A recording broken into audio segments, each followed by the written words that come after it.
নমস্কার, আমি ডক্টর অরবিন্দ শীল। নবান্নর পাশ দিয়ে হেঁটে চলেছি। আজকে বিহারের রেজাল্ট সামনে এসেছে। তাতে বিরোধীদের ভোট বিপর্যয়, এনডিএর জয়। তাতে আমরা জাতীয়তাবাদীরা কিছুটা হলেও খুশ, হিন্দুত্ববাদীরা কিছুটা হলেও খুশ, কিন্তু বিজেপিকে আমি কংগ্রেসের থেকে কোনো উচ্চকোটির পার্টি হিসেবে মনে করি না। হ্যাঁ, বিজেপিতে অনেকেই আছে আমার মতো জাতীয়তাবাদী, দেশপ্রেমিক, হিন্দুত্ববাদী সমর্থক। তারাই দেশটাকে চালিয়ে নিয়ে যাচ্ছে, এগিয়ে নিয়ে যাচ্ছে, তাদের ব্যবহার করা হচ্ছে। কিন্তু এটা একটা আগলি ট্রুথ, যে করার নেই। You don't have a choice. PKK আমি সমর্থন করি না কোনোভাবেই। বাংলা আজকে যে হিংসাত্মক রাজনীতি, তা অনেকটাই পিকের খেলা হবে এজেন্ডার ফল। যাই হোক, এতে পিকের মেরুদণ্ডের কিছু হার সরে গেছে, এক ঢিলে দুই পাখি। আর তার সাথে এক্সপোজ হয়েছে যে প্রলেতারিয়েত রাজনীতি, এদের যতই ভালো চাও এরা এই বসে বসে খেতেই চায়। এদের আত্মসম্মান বোঝ সেই অর্থে নেই, এবং এরাই সিংহভাগ, এবং এরাই দেশের রাজনীতিকে নিয়ন্ত্রণ করে, কারণ এদের দিয়েই কিছু লবি রাজনীতিকে নিয়ন্ত্রণ করে। অর্থাৎ আমরা, আপনি কী ভাবছেন সেটা সেকেন্ডারি। বিহারের ভোটের ফলাফল কারো বিপর্যয়, কারো জয়,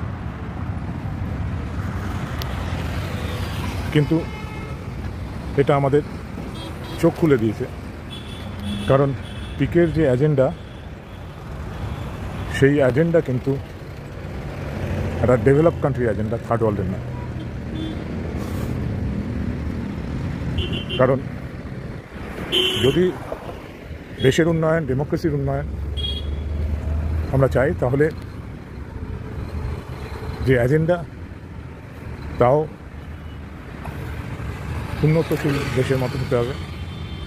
কারণ মেজরিটিকে অনুন্নত করে রেখে আমরা দেশের উন্নতির কথা ভাবতে পারি না, তাদের পরিযায়ী শ্রমিক বানিয়ে রেখে। এবং প্রকৃত অর্থে আমরাও সেই দলের মধ্যেই পড়ি। মধ্যবিত্ত শিক্ষিত শ্রেণীকে নিয়েও একটা বোকা বানানোর রাজনীতি করছে। আমরা দেশের নিয়ন্ত্রক নই। যাই হোক, পিকে যে ক্যাম্পেইন করেছে, সেই ক্যাম্পেইনকে আমি সমর্থন করি।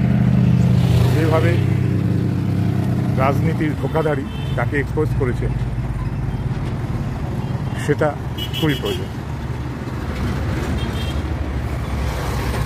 পিকে নিজেই বলেছে, যদি এরা বুঝতে পারে তাহলে অনেক সিট পাবো, আর যদি বুঝতে না পারে শূন্য। তাই এই প্রলেতারিয়েত রাজনীতি এবং এদের তুষ্টিকরণ, সেই রাজনীতি বারবার মুখ থুবড়ে পড়েছে। তার কারণ এরা এই ডিম ভাতের বাইরে যেতে পারে না, বসে বসে খাওয়ার বাইরে যেতে পারে না। এই নয় যে গরিবই কারণ, গরিবই যেমন টেরোরিজম তৈরি করে না,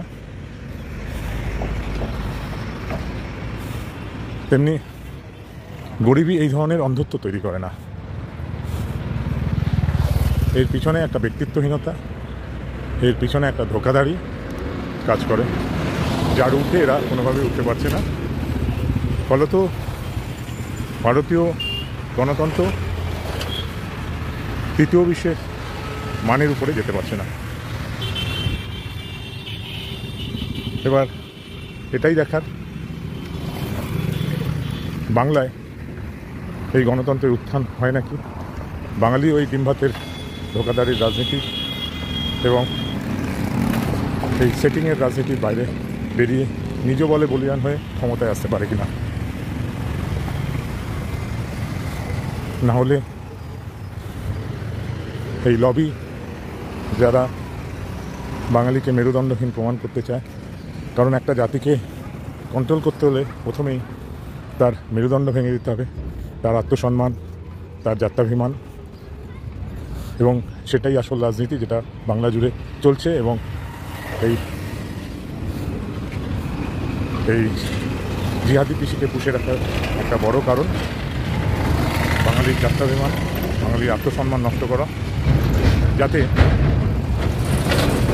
ক্ষমতায় যেই থাকুক